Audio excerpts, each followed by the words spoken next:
Pai de infinita bondade, nesse momento formamos uma corrente, encarnados, desencarnados, em torno do seu Evangelho, Jesus.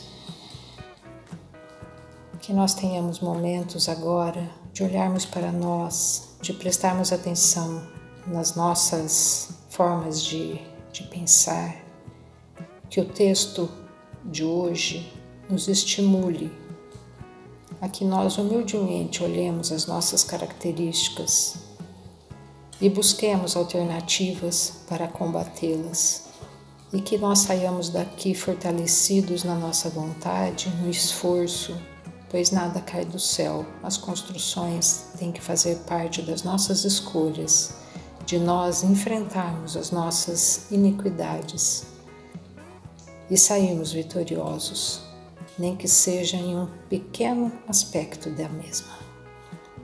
Obrigado, Pai, por essa doutrina espírita que tanto nos esclarece e principalmente a evangelização de espíritos que Eurípides e a equipe de Sacramento trouxeram até nós, que nos fez ficar mais atentos ao nosso papel como filhos de um mesmo Pai. Muito obrigada, que nós tenhamos uma noite bastante proveitosa. Que assim seja. Do capítulo 7, Bem-aventurados os pobres de espírito, hoje nas instruções dos espíritos, nós vamos conversar sobre o orgulho e a humildade. Vamos ler o item 11.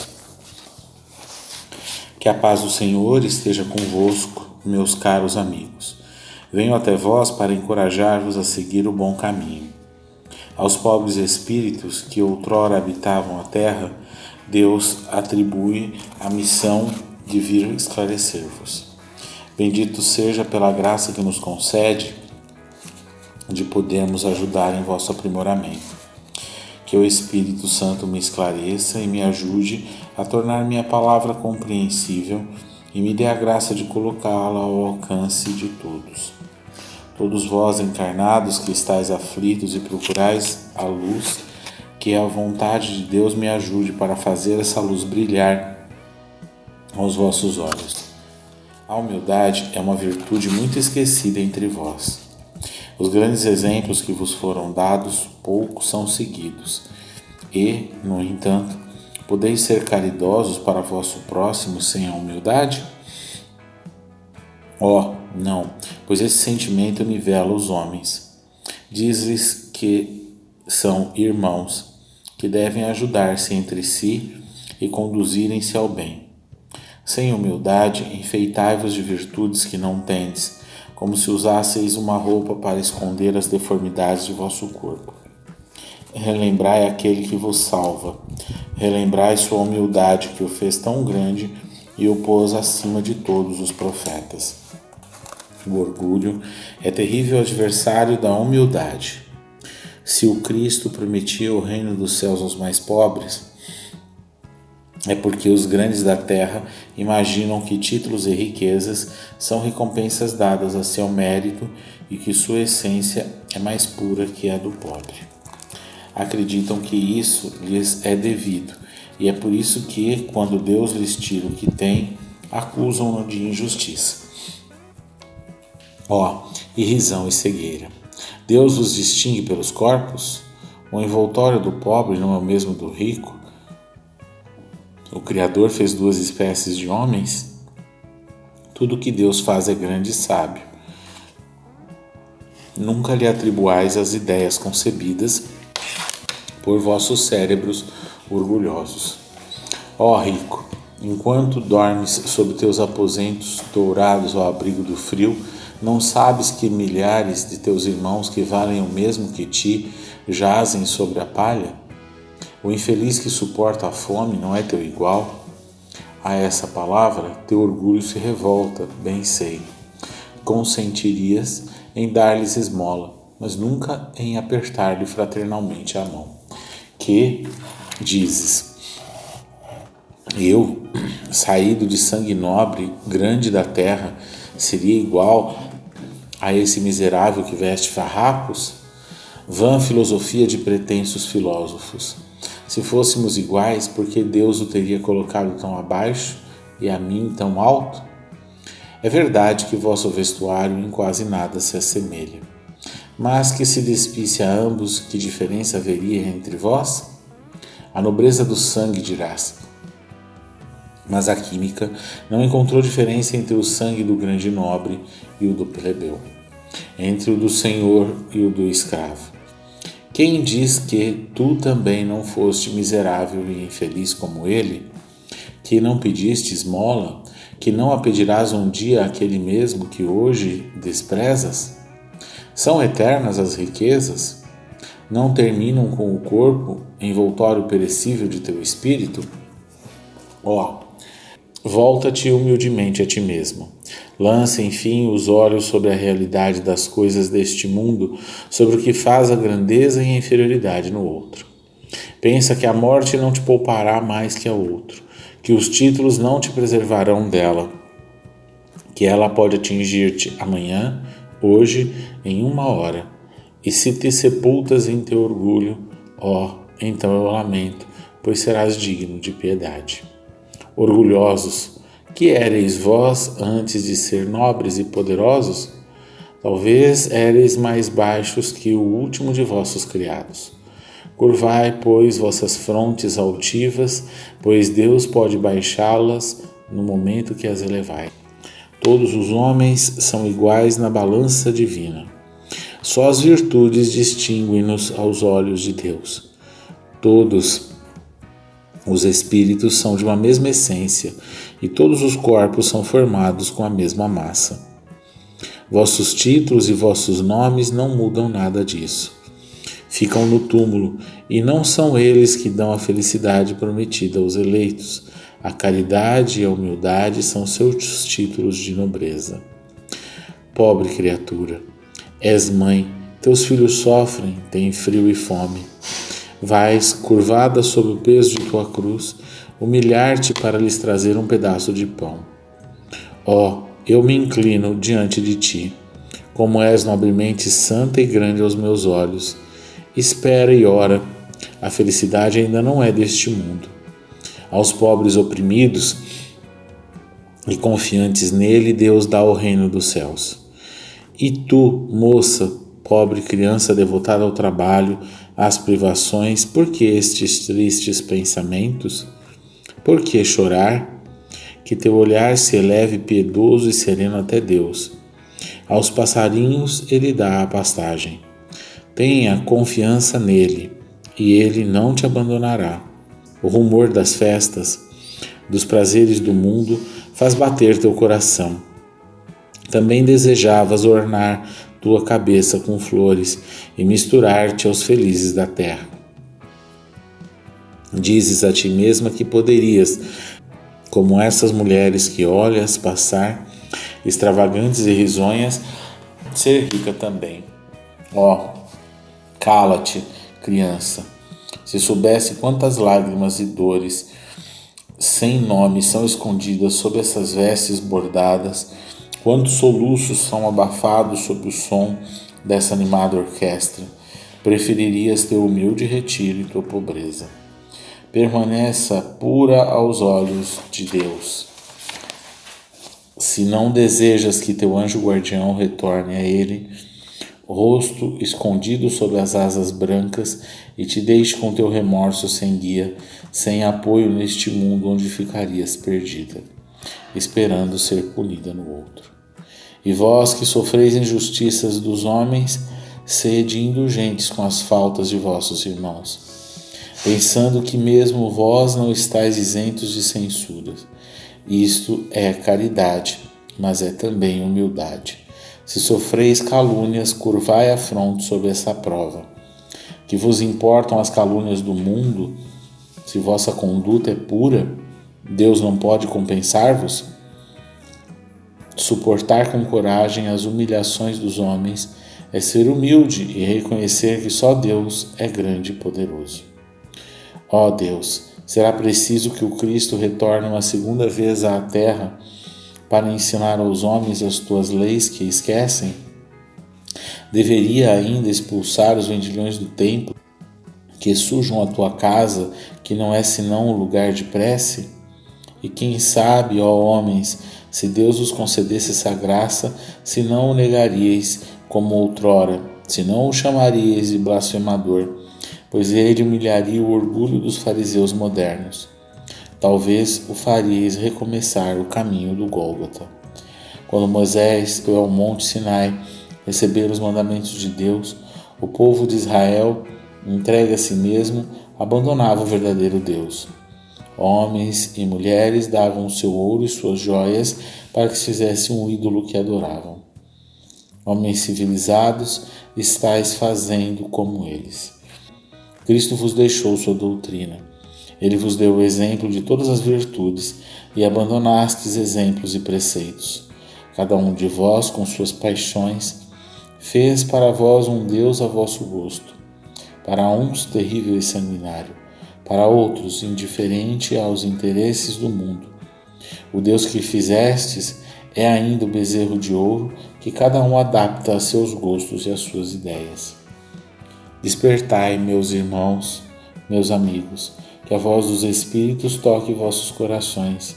Sede generosos e caridosos sem ostentação, ou seja, fazei o bem com humildade, que cada um possa demolir pouco a pouco os altares erguidos ao orgulho. Numa palavra, sede verdadeiros cristãos e tereis o reino da verdade. Não duvideis da bondade de Deus quando Ele vos dá tantas provas. Nós viemos preparar os caminhos para o cumprimento das profecias. O Senhor então vos dará uma manifestação mais evidente de sua clemência, e o enviado celeste verá em vós uma grande família. Que vossos corações brandos e humildes sejam dignos de ouvir a palavra divina, que ele virá trazer-vos. Que o eleito só encontre em seu caminho as palmas depositadas para vosso retorno ao bem, à caridade, à fraternidade, e então vosso mundo tornar-se-á o paraíso terrestre. Mas, se continuais insensíveis à voz dos Espíritos, enviados para depurar vossa sociedade civilizada, rica em ciências e, no entanto, tão pobre em bons sentimentos. Ai, não nos restará mais que chorar e gemer sobre vossa sorte. Mas não será assim. Retornai a Deus, vosso Pai, e então todos nós que servimos ao cumprimento de sua vontade, entoaremos o cântico de ação de graças para agradecer ao Senhor por sua inesgotável bondade e para glorificá-lo por todos os séculos. Assim seja. Lacordaire, Constantine, 1863. Essa comunicação, a gente optou por fazer a leitura dela completa porque ela tem uma base que trabalha a nossa mente, impulsionando tudo aquilo que muitas vezes a gente busca no mundo e acha que ali vai encontrar a resposta para as situações que a gente vivencia, de dores, tudo aquilo que a gente muitas vezes anseia e que nada mais são do que ilusões se a gente não souber olhar para as coisas que Deus concede para todos nós como instrumentos para o nosso progresso, para o nosso avanço. Quando a gente olha para tudo que o mundo nos oferta, muitas vezes a gente pode interpretar da forma equivocada como se fosse algo ruim, mas se Deus permite a existência de tudo isso, é importante que nós, trabalhando a humildade, saibamos reconhecer a grandeza divina e compreender que se há algum desvirtuamento é de nossa parte, e esse desvirtuamento de nossa parte é que faz com que aquilo que é para o nosso bem acabe trazendo para nós consequências funestas. É o mau uso das coisas divinas que faz com que a gente acabe tropeçando e acabe se entregando àquilo que seria bom para todos nós, né? E ele traz uma coisa que me chamou a atenção, né? Quando ele fala da moça, né, que é devotada ao trabalho, às privações, e que se encontra triste, que chora, né, e que gostaria de estar naquele momento desfrutando os prazeres do mundo. E ele traz uma análise aqui importante, que às vezes a gente olha para os felizes do mundo com o olhar equivocado, né? Porque a gente olha para aquelas criaturas que às vezes estão deixando as paixões tomarem conta das suas ações, tomarem conta da sua mente, e a gente acha que essas criaturas elas estão vivenciando uma verdadeira felicidade, e isso não é uma verdade, né? A gente sabe que não é. Pelo contrário, a gente se entregar às coisas do mundo muitas vezes traz para nós situações cada vez mais difíceis, né? Ele até fala que por baixo dessas vestes, né, quantas lágrimas e quantas dores podem estar presentes ali. E eu acho que isso é importante para nós, porque muitas vezes o nosso orgulho é que faz a gente não enxergar que por trás, às vezes, de uma expressão de extrema alegria, né, pode encontrar-se ali muita dor, muito sofrimento. E a gente vê muito no mundo que a gente vive atual, aonde através dos celulares, através de tudo isso que virou um mundo no sentido de possibilitar as criaturas registrar aquilo que fazem, né? As pessoas perdendo mais tempo para tirar foto de um prato de comida para postar numa rede social e comendo a comida fria depois, né? É mais ou menos assim, né? Porque a pessoa quer, né, o espírito quer tirar a melhor foto e perde às vezes a passagem de alguma coisa, né? Eu fico olhando certas situações, eu acho que assim, nós nos entregamos muito para as coisas. Acho que é importante a gente registrar as coisas talvez para uma lembrança futura. Isso obviamente é importante, né? Porque a gente olha para as fotos de antigamente, principalmente as fotos tangíveis, né? Não as fotos digitais, porque foto digital acabou virando um acúmulo e que muitas vezes ele não é tão útil para as criaturas, porque não se dá o devido valor, né? Agora, quando você toca, né, vai acionando na gente, por a gente estar encarnado, por a gente ser materialista, tem um processo de indultância mental que faz com que a gente vá acionando em nós muitas coisas, né? Mas a gente não vai se aprofundar nisso.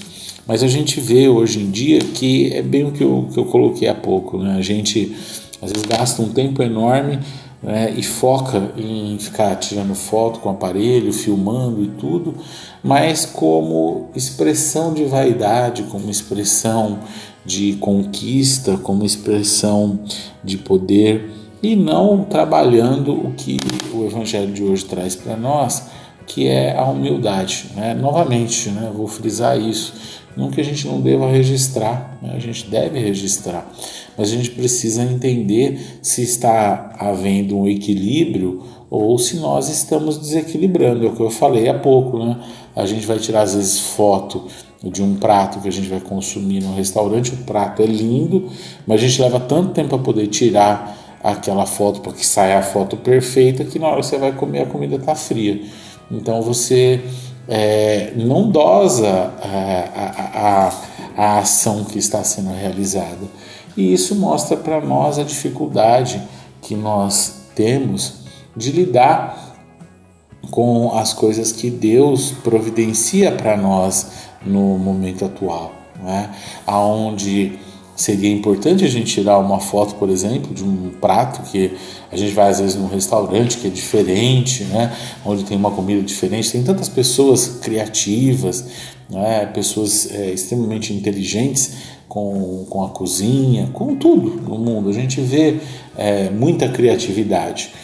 E a gente gostaria de compartilhar com os nossos familiares, com aqueles que às vezes talvez nem pudessem acessar aquilo de uma outra forma. Mas a gente tem que mensurar o quanto a gente está realizando esse ato, qual que é a forma que eu estou realizando esse ato. Às vezes a gente se preocupa em tirar uma foto de um filho fazendo uma brincadeira, mas a gente não se preocupa em brincar com o filho. Então eu acho que se a gente esquece de ter essa dosagem, porque é importante eu tirar a foto, mas também é importante eu brincar com a criança, por exemplo.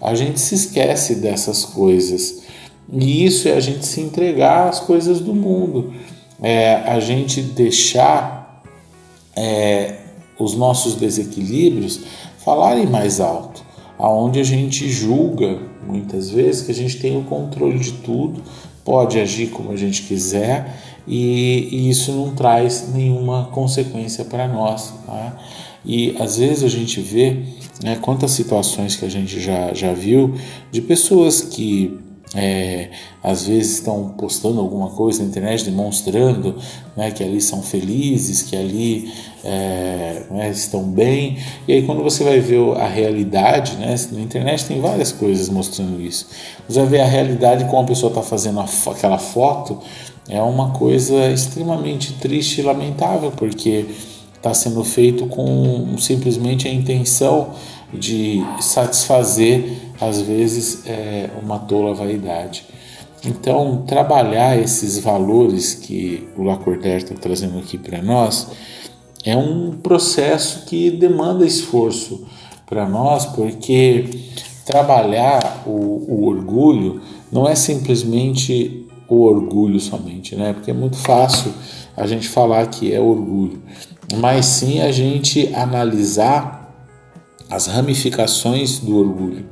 E aí, quando a gente realizar esse movimento, que é um movimento extremamente complexo para nós ainda, porque para a gente observar isso, a gente tem que olhar no nosso dia a dia como a gente tem atitudes que são filhas do orgulho.